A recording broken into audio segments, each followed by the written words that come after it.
Thank you very much. And yeah, good morning, good afternoon, or good evening to everybody.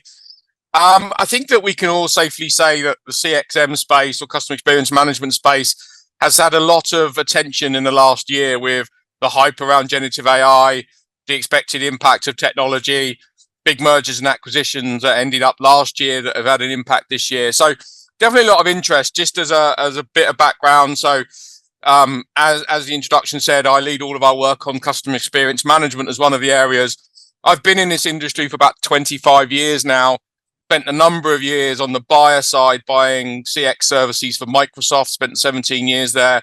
Also been consulting and then been at Everest Group for nearly 4 years. And I can definitely say that probably this year has been one of the most interesting in terms of new things happening, the hype around the market.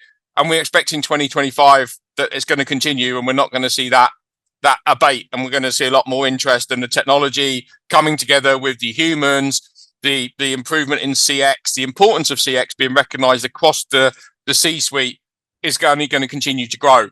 And this is going to be a series of webinars that we do for the rest of this year and next year, really trying to think about what we're seeing. So what we wanted to do is just cover 3 sections today. First of all, which is how has the CXM market shaped up in 2024? So a little bit of a look back.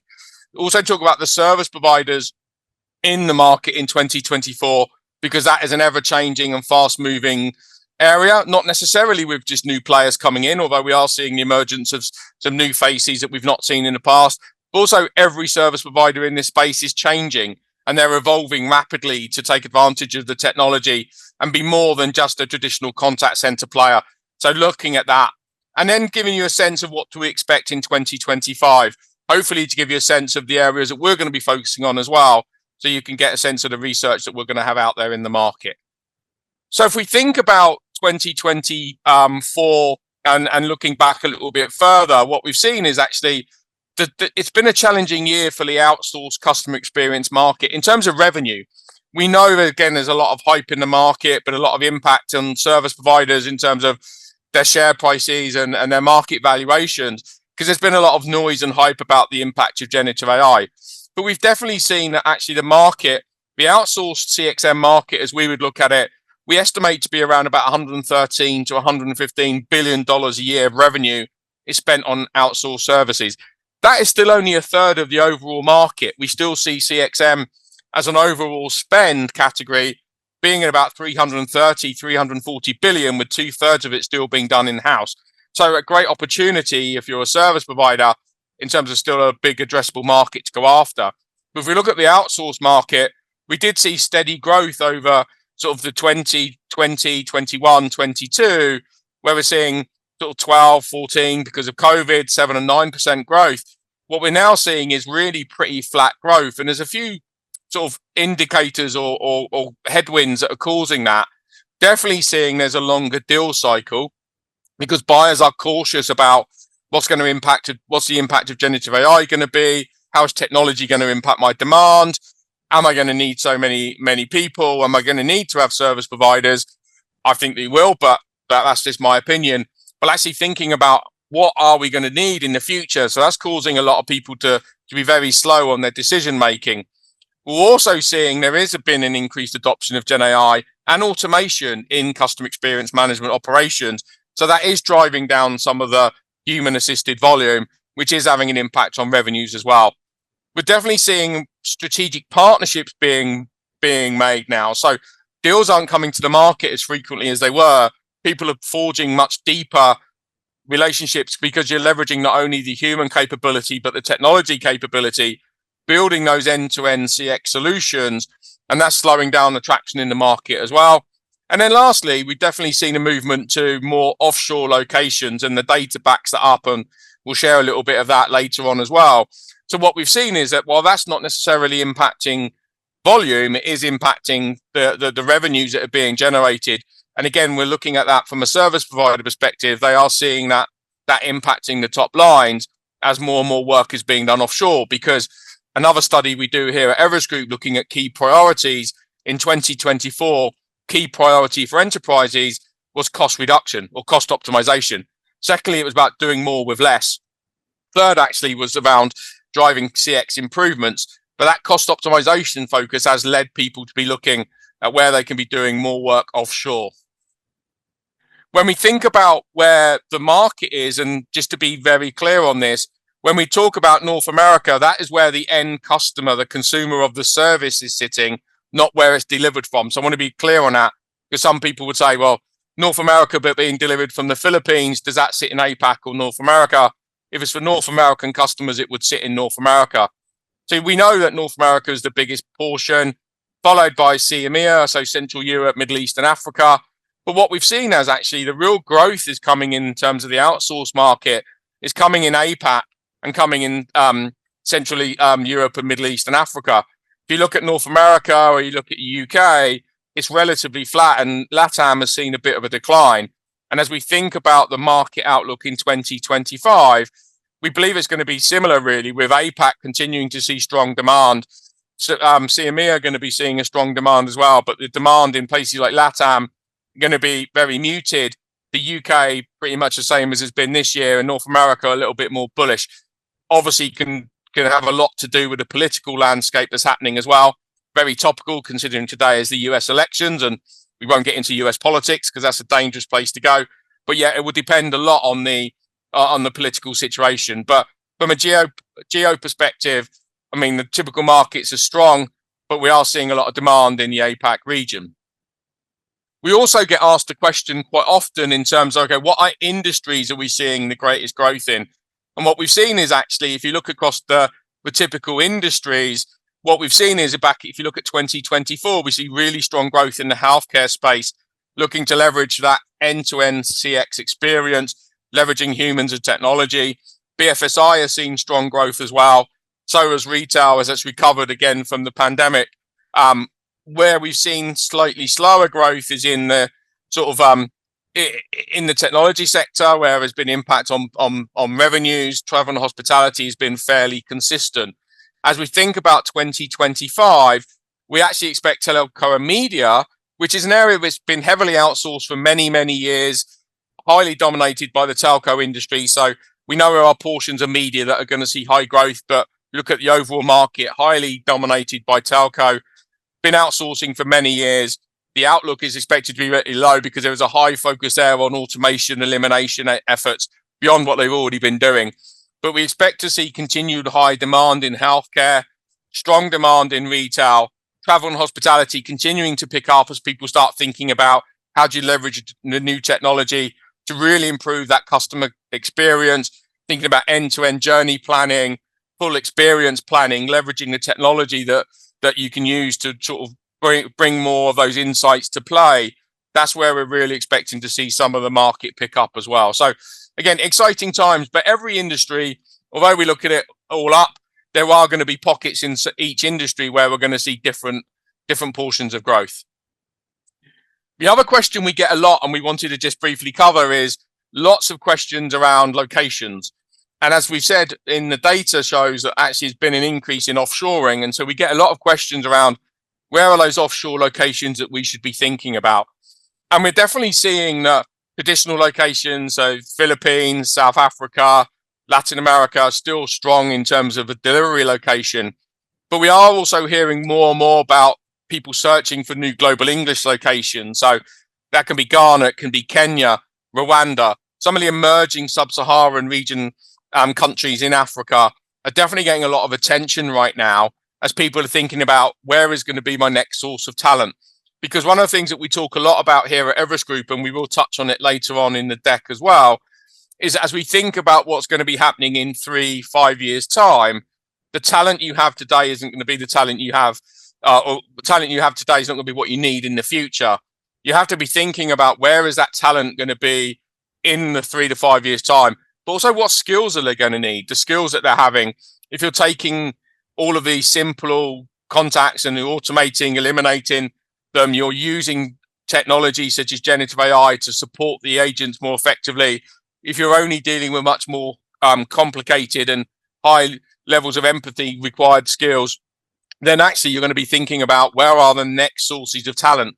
And we're having a lot of interest from our clients right now thinking about that. Where are the right sources of talent? What is the talent we'll need?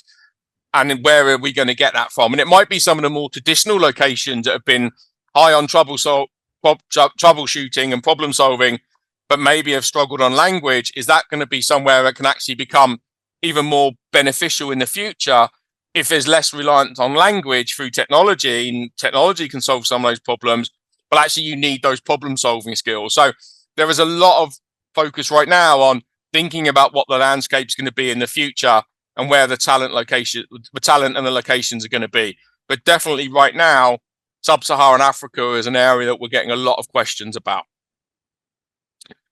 When we think about generative AI, and you can't have a webinar right now without talking about generative AI, and I tick the box, but we've definitely seen there has been an increase in investment. So we did a number of studies, and we spoke to a lot of enterprises around how much have you been investing in generative AI, specifically around your CX space. And what you can see on the chart on the right is actually that the number of organizations that are saying they're going to be investing significantly, so more than $1 million, is far increased this year than it had done last year and previous year. That's a little bit obvious because generative AI was relatively new, but what you can see is that there is now a movement year on year, a movement to investing in generative AI to really drive the customer experience. And what we can also see is that when we think about things such as conversational AI and how that's going to be improved by generative AI, because we know conversational AI has been around a long time, but it's not necessarily driven volume out of the system, and people aren't necessarily seeing it as a great experience driver. What we're seeing is there is a big expectation from enterprises that generative AI will have a big impact on conversational AI systems to add that level of personalization and customization, which actually then will drive value. And we expect to see, the people that we spoke to, expect to see that impact really in the next 6 to 12 months.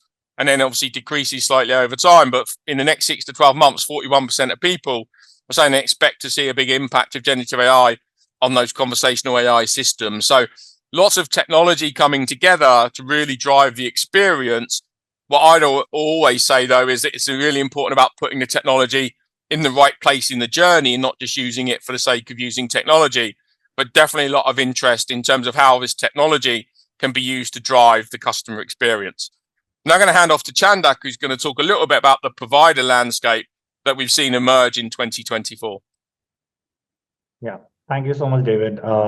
So what we will do in this section is talk about how we see the service provider landscape evolving in the next 1 year, as well as how we saw it in 2024, what we expect from this industry in the coming year 2025, as well as in the next few years. So given it's a huge industry, as David has already spoken about, it's a $100 billion plus outsourcing industry, and we see a lot of providers having different value propositions for the market, and we basically divide it in four broader buckets.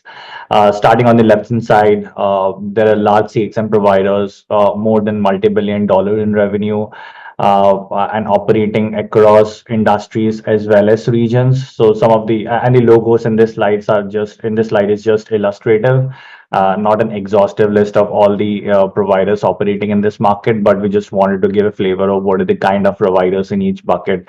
So large CXM providers, they have the largest share, close to 40% of the market by revenue is with these providers. Although we see a lot of consolidation happening in this area, in which these providers are acquiring other smaller providers, as well as other technology vendors as well, to some extent, and we see this space to be more maturing.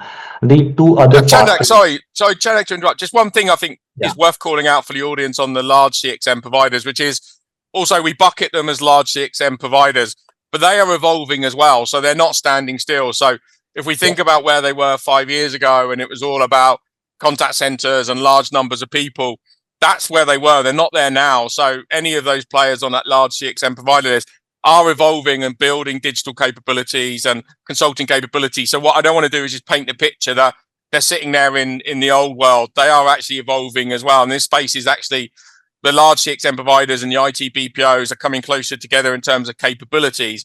But it's worth calling that out, I think, as we think about how the landscape is evolving.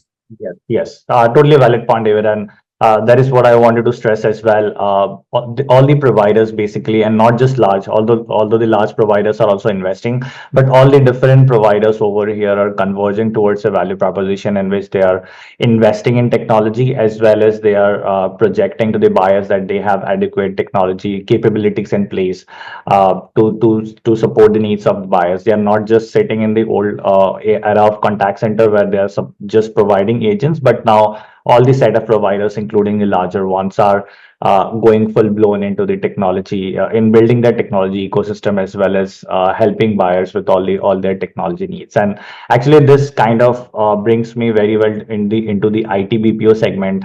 It's one of the fastest growing segment, and all these providers have the technology heritage either on the IT services side or the BPO side. They have invested and have built capabilities on the back office as well as other IT services domain in the past, and now they are building their CX capabilities as well, and are increasingly getting more and more work on the CXM side. The third one is industry focused. They have similar DNA to the technology IT BPOs and pure play BPOs, but also they are focusing on and building an end-to-end capabilities on the tech, on a certain industry. For example, IGT Solutions being one of the front runners in the travel and hospitality, First Source being in the banking side, Result CX has a very strong hold in the healthcare and life sciences domain. Similarly, TaskUs is strong in the technology industry. So all these providers are building an end-to-end capabilities within an industry, but now they're also investing on technology and then to some extent broadening their reach to other industries as well, and trying to replicate what they have already done for certain industries in which they're very strong at right now.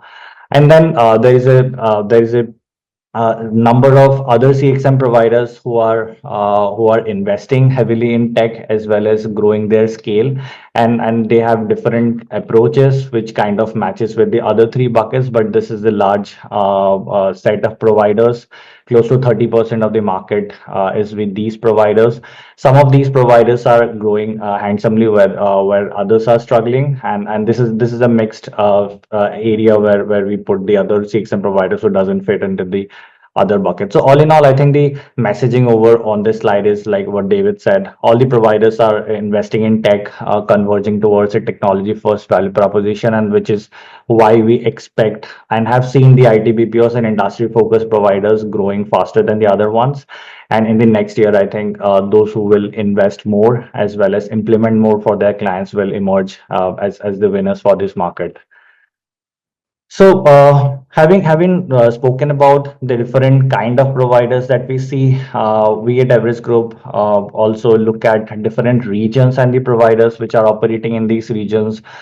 Just to make it clear, similar to one of the previous slides here, it is where the end clients and end customers are for these providers. So we focus on Americas, EMEA, and APAC through our proprietary peak matrix, which we publish every year, and this is the version of the 2024 Americas Peak Matrix, in which we looked at different service providers supporting end customers and clients in the North and Latin American region. Although North America, US, and Canada comprises of more than 80% of the market, and the rest is with the Central and Latin America.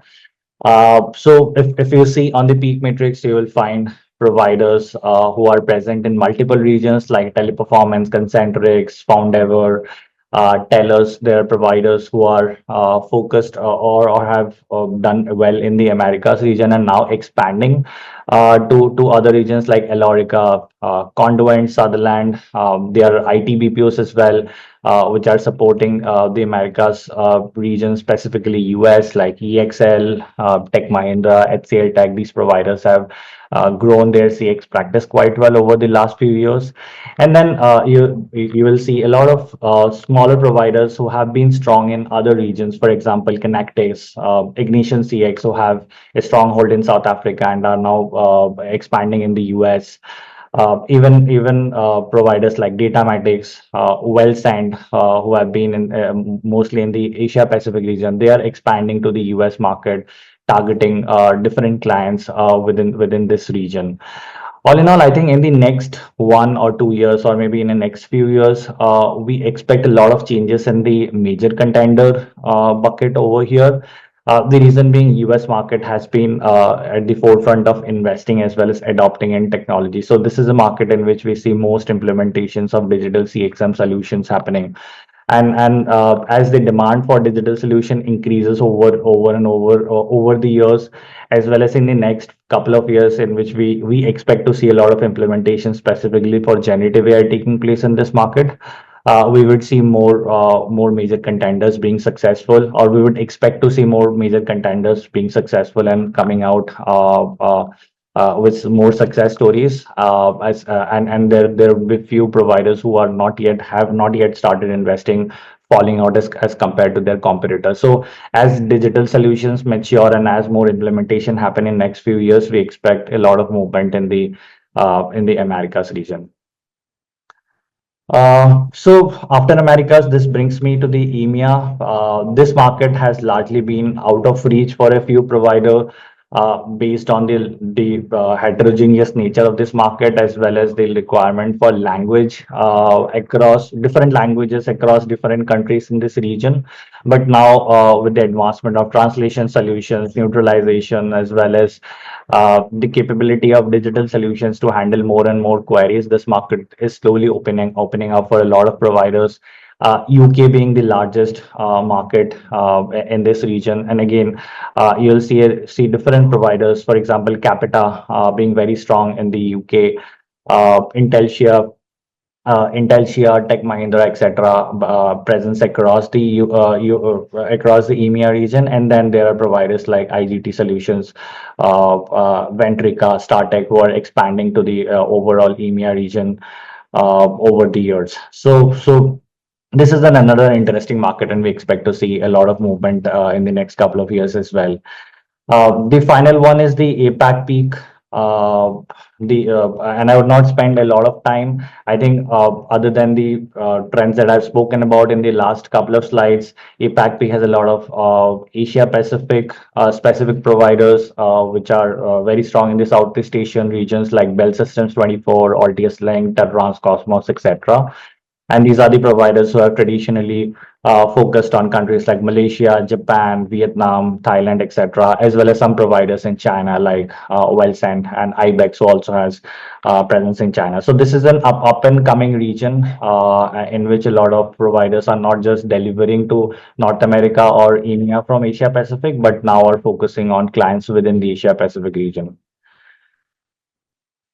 All right, so I think one other big trend that we see in the CX market is the acquisitions. Recently, yeah,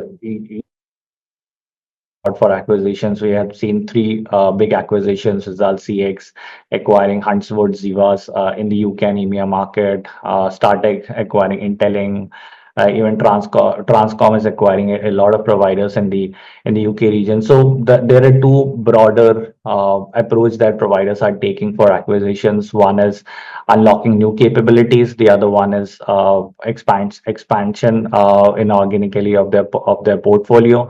And within, I think the most interesting part over here is unlocking new capabilities, because portfolio expansion is what we had been seeing since a lot of years, which obviously is continuing till now.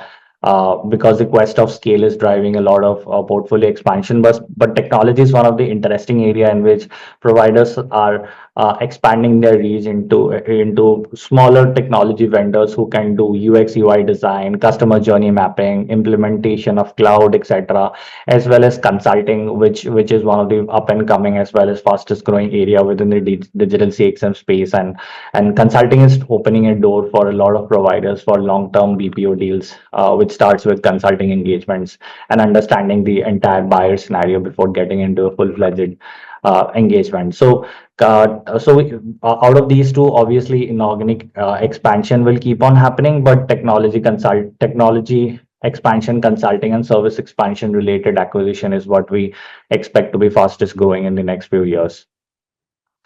I think After I've spoken all about the service providers, the broader theme is we are seeing the existing providers are already strengthening. Like David said, these providers are not just sticking to their old DNA and just playing the bets, placing their bets on agents, but they are also investing heavily on technology. But at the same time, there are new competitors who are emerging from back office BPO as well as technology side who have now started developing over the years their expertise in the BPO domain as well as in the CX domain, and they are now competing for the same market share in which one provider one side of the provider have been strong in domain but not in technology, while the other side of the provider was strong in technology but not in domain, and now they are focusing on both these area. So we see a very good and healthy competition between the existing providers in the CX space and the new providers who are emerging, and all of them are supported by an ecosystem of technology vendors who have developed best-in-class technologies across different areas, and now they have forced partnerships and supported or are supporting these two set of providers that we see in the market. So this is the overall theme or overall provider landscape that we see in the CX space. We do have a question for our attendees. If you are an enterprise, let us know what do you think or what are your plans are regarding your service provider portfolio. Like, do you expect to reduce the number of providers? Are you shifting work between your providers? Are you adding new scale, are adding a champion challenger model? Are you adding a new specialist provider, or are you making no change at all? Do let us know if you are a service provider. Do let us know what your experience is currently with your enterprise clients, and what do you expect your current clients to do in the next 1 to 2 years. We would be happy to know from your perspective as well. So we'll keep this poll for open for next 40 seconds, 30 to 40 seconds. We'll see what the trend is.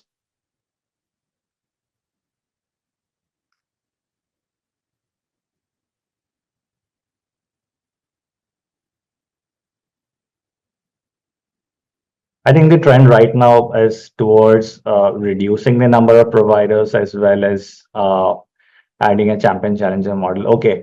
I think we have a tie over here, which kind of is interesting, David. What do you think?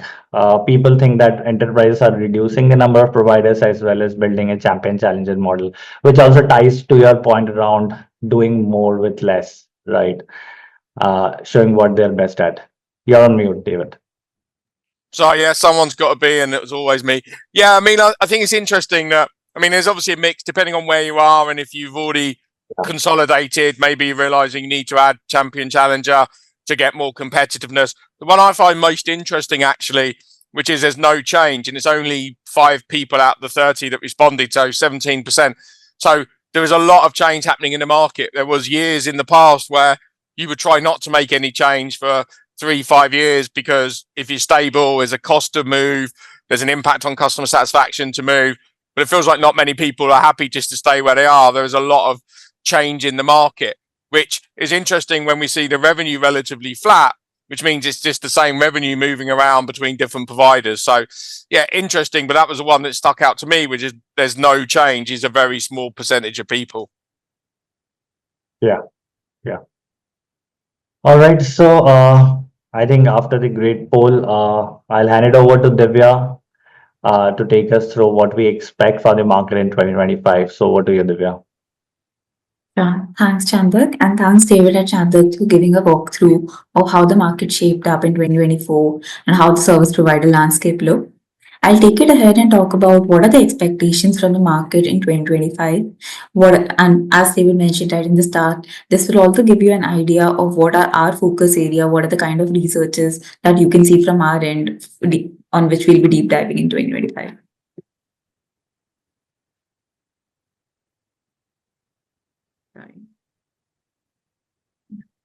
So as we look at 2025, the focus on growing revenue as well as improving customer satisfaction remained profound.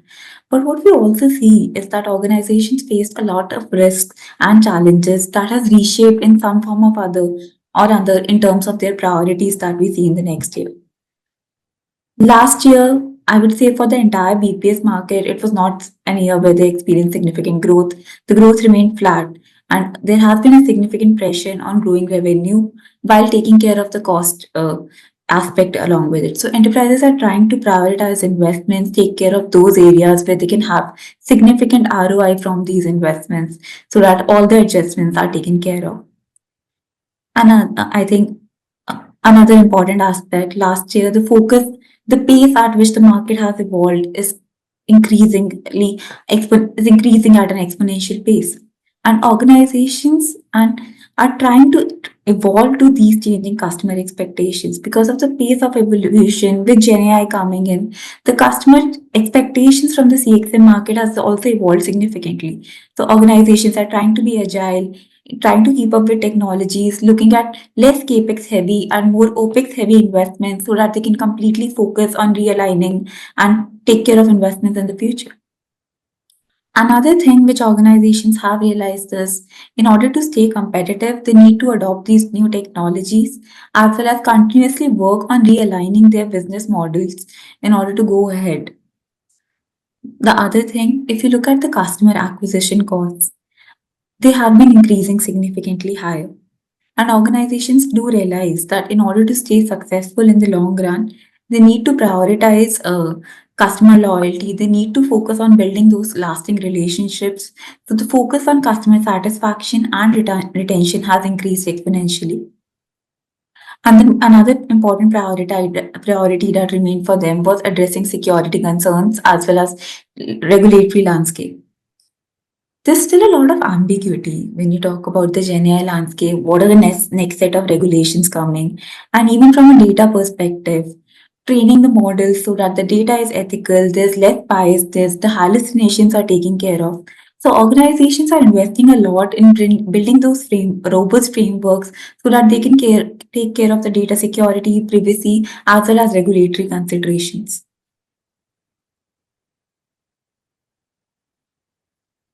Besides organization priorities that we addressed initially, we wanted to see what are the we also wanted to talk about what are the areas that we expect to see significant investments over the next year.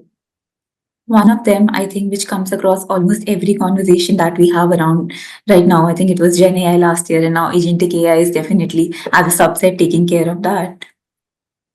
I'll quickly want to define how we look at agentic AI. Agentic AI, when I look at it from three subsets. One is the advanced. Sorry, I think I lost this screen. Probably somebody can reshare it.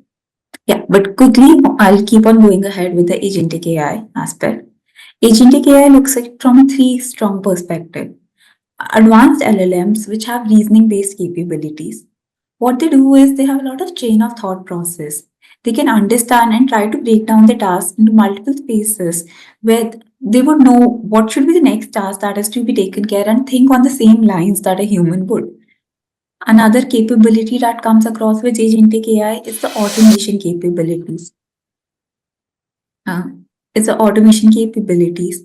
But not even just analyzing the task, agentic AI can also look at what are the kind of ecosystems, how can they automate the task, and all those capabilities come into picture.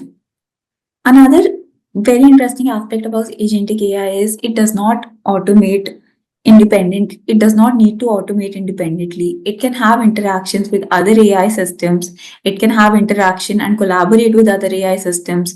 So any kind of task where there is multiple a sequence or parallel steps that need to be performed, it can be done with one super agent and multiple sub agentic AI system setup. So it takes care of an entire end-to-end customer support process and helps human agents and automate a lot of aspects of those processes.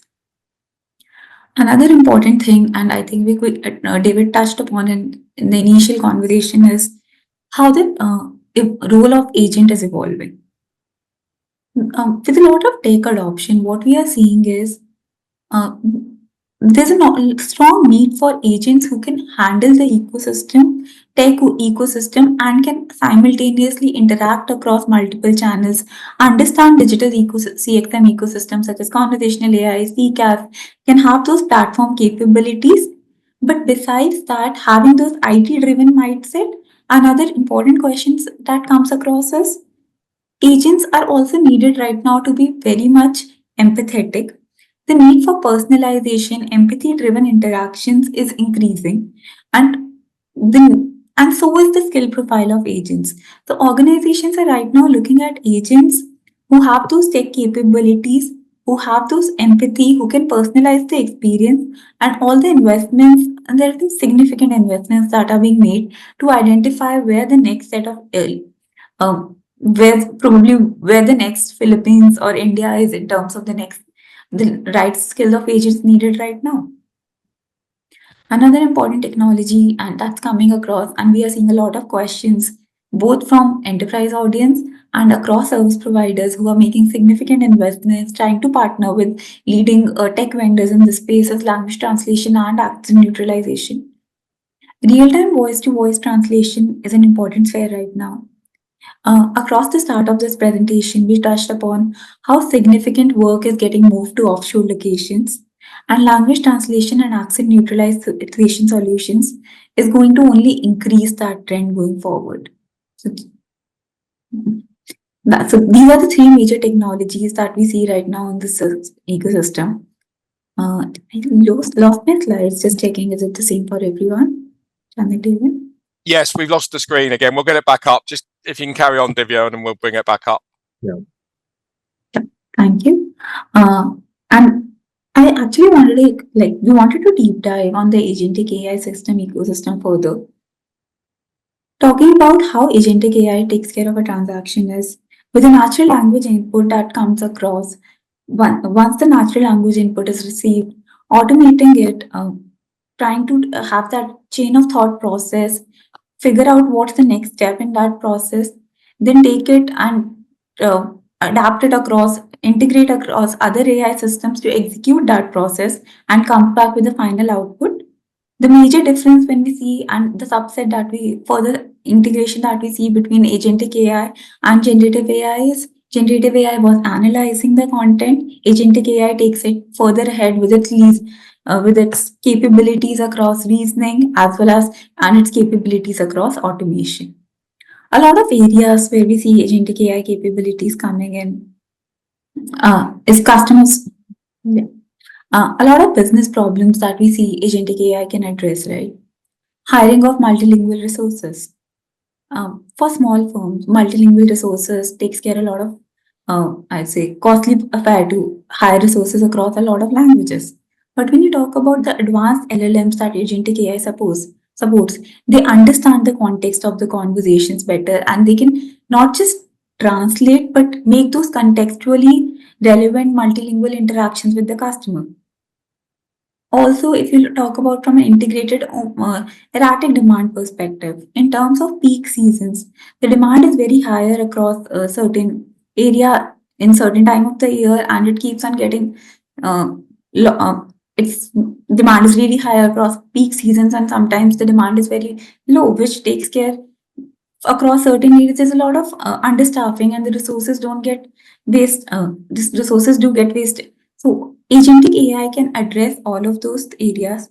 It can implement flexible pricing in terms of understanding what are the areas where there's a peak demand, what are the areas where the demand is low, taking care of inventory across, supporting that end-to-end customer, adjusting the pricing level across those industries. So all these aspects an agentic AI solution can address on its own.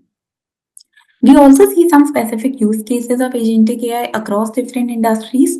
So, and the key point that I want to stress here is agentic AI has role across all the CXM industries.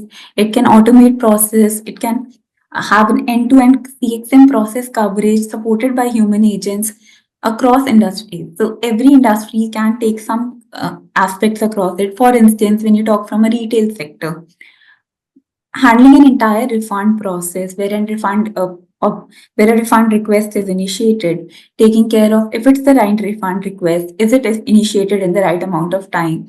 Once that's done, taking care of if the return of the product is to be taken care of, issuing those shipment orders back, and then making that refund. So the entire process can be supported by an agentic AI ecosystem.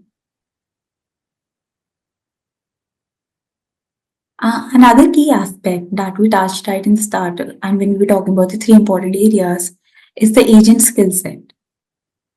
If I talk about the current contact center agent persona, they still very much focus on agents who have basic level of technical proficiency, limited problem solving capabilities, not very high on decision making power. The agent training is still very much on ability to handle low to medium complex interactions. The number of agents who can handle very high tech interactions are very limited, and the readiness and the propensity to which they are keen to adopt new technologies also remains limited. But this entire ecosystem with Gen AI and the pace at which all the new technologies are coming and affecting the market is significantly going to impact the future contact center agent persona. There's a need for agents who have higher technical proficiency, with low and medium complexity inquiries also getting automated significantly. The agents that are needed are those who are able to handle the complex inquiries, and have those decision making power where they can take those decisions. There's also focus on training the agents with a lot on, besides tech, training them with the right sort of personalization questions, training them to handle vulnerable customers, training them to handle the right kind of empathy, and also give them training on aspects such as what are the existing automation and AI tools in the ecosystem. So the entire future contact center persona needs to align on the fact that there's there's an agent who has those problem solving capabilities, decision making power, tech proficiency, as well as focus on a lot of aspects from empathy and personalization perspective. And again, there's still a lot of research that we are also doing from our end to identify what are those next set of locations where we can see these agents coming from, which offers a blend of these capabilities going further. The other aspect that I touched, and I think it was voice to voice translation. So we see a lot of interesting cases when you talk about the voice to voice translation perspective. But before I deep dive into those industry specific use cases, I quickly wanted to also add a small caveat here.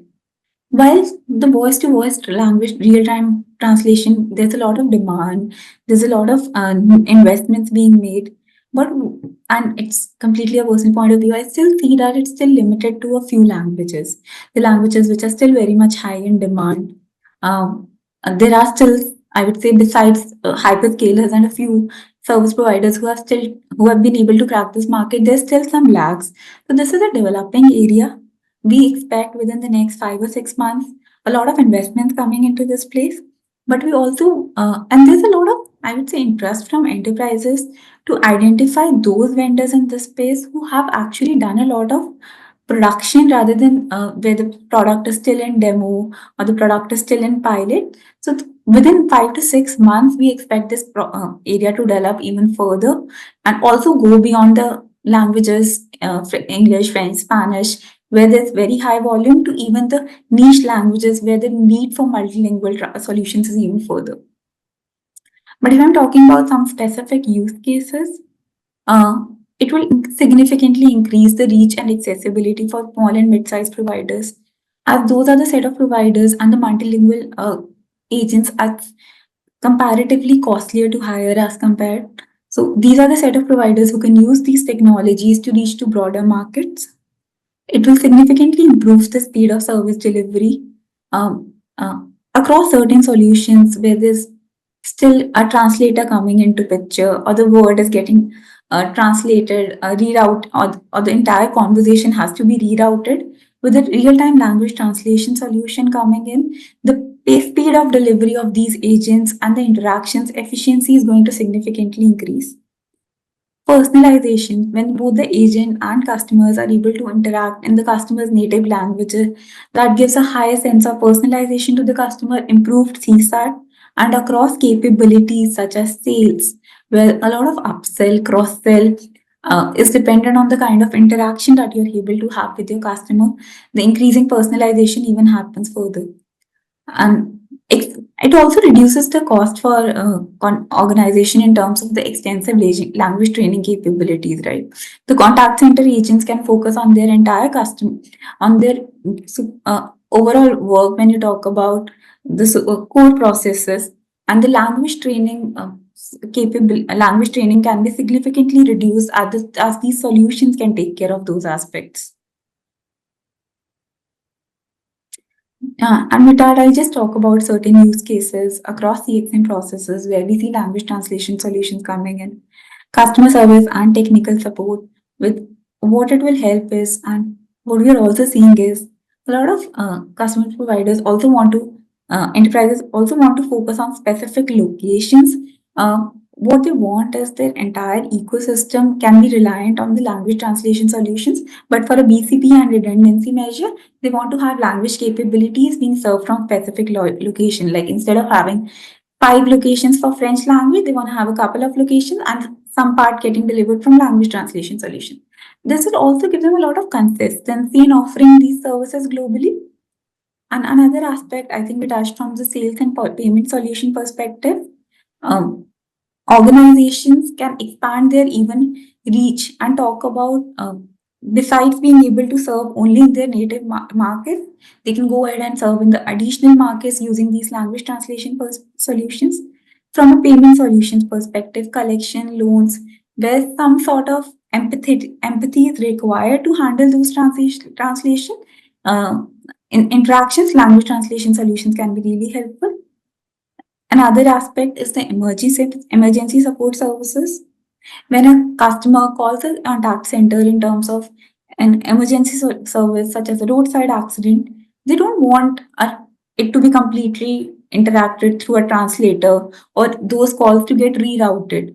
In across those time, language translation solutions can be really worthy where the agent is able to handle queries across different situations and have those interactions and help customers in those panic mode situations.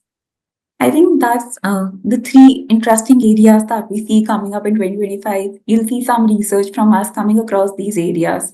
And with that, I'll pass it over to Chandak to address certain other aspects. Yeah. Thank you so much, Divya. Thank you so much for covering this section, and David for covering the beginning part of this conversation as well. We will come to the question answers, but if you have any follow-up questions from this webinar, feel free to reach out to any of us. Our email IDs are listed over here, or if there are any follow-up questions, reach out to us on LinkedIn as well. We'll be happy to talk as well as answer offline. But as a part of this webinar, we do have a complimentary offer for enterprises. So if you're an enterprise and who are contemplating about other providers or want to know about other CXM providers, maybe within your current portfolio or outside your portfolio, feel free to use this opportunity. Reach out to us. We do have an extensive understanding as well as knowledge base about different service providers. Some of them are listed on the slide, and there are many others which you might have seen on the previous slides and in our peak matrices. We'll be happy to talk about these providers as well as help you more in your decision making. If you're not an enterprise and are a provider, want to know your competitive landscape, feel free to reach out as well. We can help you understand how the competitive landscape is evolving and what others are doing. Uh, so all in all, if you want to talk and know more about this CXM landscape, feel free to get in touch through this link, which we have just posted in this webinar chat, or maybe through the emails. You do have our coordinates, so feel free to reach out to any of us. So with that, I think we can utilize the next 9 minutes to answer a few questions. We have got a lot of those questions. We'll focus on the non-technology ones in this Q&A first, because that is what our focus was. But we will be answering the technology ones as well, and we'll take some of those offline too. But I think one of the questions that we first got was how do we qualify the large CXM providers in this space, and that was interesting to see a flat growth over there, and if there is a large scale pollination happening in this segment. So I think the large CXM provider space is defined by revenues. So some of these providers are close to $10 billion in revenue now, while others are multi-billion dollars. Most of them are multi-billion dollar in size. So they are mostly defined by the revenues and the scale that they have achieved in the CX industry. And the flat growth is also because of the base of the size that they have. So a couple of percent growth for them is as good as a 10% growth for some of the other CXM providers. So the flat growth is not in terms of the absolute growth that these providers are experiencing, is also because the base is quite large for some of these providers. But David, what do you think about the cross pollination here? Do you think that that's happening? What's your views? Yeah, thanks, Chandra. Yeah, I mean, I think there is a bit. I mean, I think we're seeing a relatively flat market, but I mean, there's a lot of variables in that. So we're seeing automation taking out some revenue. We're seeing improvement in efficiencies taking out some revenue. There's new services coming in. I think there's a mix of providers. Some providers are winning, some are losing in some areas. So it's a really complex picture because it's so different depending on the situation the buyer's in, the situation the provider's in. So I would say there's a bit of everything happening in that market to keep it relatively flat. But definitely there is new volume coming in, and we're seeing some volume going away through automation, elimination, and efficiency gains. And that's what's driving the market to be relatively flat. Yeah. And obviously reduction in cost is also driving that market down as well. So because we focus on revenue, we're not talking about volumes, we're talking about revenue. Yes, really interesting. And I think one other question, which is slightly related to providers, but not exactly the traditional ones. What do we see around the demand for gig models? And gig obviously provides a lot of advantages, which Sumit has already listed in this question. But what do we see? I think the question is what do we expect the gig model, and what do we see the demand for buyers coming from, and where it is coming from? I think gig, particularly after COVID, which started with work at home and then now gig. I think this is a model which is fast growing. We see a lot of providers doing quite well in this model, like Arise or Working Solutions and LiveOps, Limitless. I think this is a part of the CX industry which is fast growing, but not as big as the traditional CX industry. But there are advantages around workforce optimization, being able to tap into different type of talent pool, which was not happening traditionally, as well as not having a certain borders defined within a state or a country that you can operate in. So it basically opens up a lot of different avenues for enterprises to supplement as well as support their existing operations, right? But from your experience as a buyer, David, as you have done it for a number of years, what do you think about gig model? What has been the perception on the buyer side?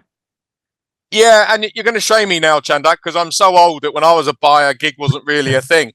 So it really ages me. So what I would say is, I mean, when I was on the consulting side, did a lot of work looking at gig. I think it definitely has a really strong part to play for those areas where you're looking for a specific set of talent. So that gig might be in CX, where you got someone who's got real brand affinity, really understands the customers and works really well with them. It can also be in where we're seeing a lot of interest in it in maybe outside of traditional CX, but in areas data annotation, labeling, where actually you might need specific skill sets for a particular piece of work, where you don't want to hire someone full time because it might be to train AI models, but you might only need them for a month or 2 or 3 weeks. And so gig models work really well there. So I definitely think it has a part to play in the CX ecosystem. But it's got to be in the right area where it fits the model that you can hire from. Yep. Great to know that.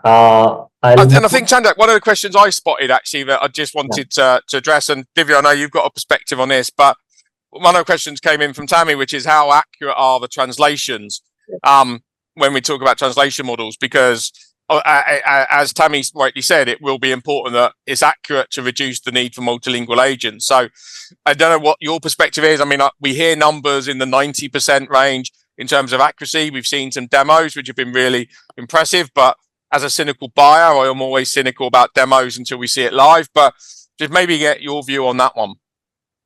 Sure. What we are, as David, you mentioned, right? While the accuracy is getting claimed as 90%, and we did sat across a lot of demos, what we are seeing is for some prominent languages such as French, Spanish, the accuracy levels are higher. There's a significant accuracy levels when you talk about solutions from hyperscalers. But when I'm talking about other solutions that I'm seeing in the market, and as and when I'm going to niche languages, I still see that there's scope and there's some amount of work still to be done where we can say that these solutions can replace agents. So probably how we will see the ecosystem evolve is there will be some elimination of, or not elimination, there will be some amount of work that can be done across these solutions, at least for broader languages right now, where these solutions are getting extensively trained. But to move to niche languages, it's still gonna take like a 12 to 18 months equal a time. Yeah, brilliant. And I think it's sort of, as we come to the end, I don't want to keep people longer than the time. There's sort of three questions I think we can whiz through at the end. The one from was asking around the increased intervention of tech automation. Should we also consider gross margin instead of absolute revenue volume? Totally. I'm a big fan of that. Whether we as a research firm will ever be able to really look at gross margins, that's going to be a tough one to get to. But definitely as a measure of success, volumes is not necessarily the way to look at it. It's also success of a company is going to be the margins. Jason asked about additional AI solutions, including voice-to-voice translation, and do we see that impacting commercial constructs? Long question, very complicated answer, but definitely yes. And I think we do see voice-to-voice translations coming, and that is going to change the way that we look at the commercial construct because of the resources that you can use. And I think that would be sort of the key areas. I think there's also a question coming in.